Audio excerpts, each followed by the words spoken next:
سعر طن الحديد اليوم في السعودية 2680 ريال سعودي. سعر حديد تسليح وطني 10 ملي ب3150.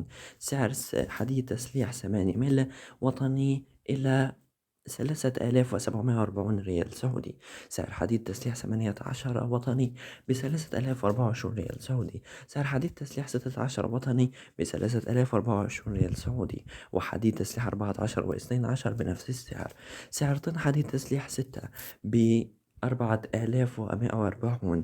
وسعر حديد مقاس 8 ملي عند 3260. سعر طن حديد سابق وصل إلى 3105 ريال سعودي. سعر الطن الواحد من الحديد في شركة الراجحي يبدأ من 3105 ريال سعودي. سعر طن حديد سعودي يتراوح مقاسه من 12 إلى 16 مليمتر ومليغرام إلى 3900.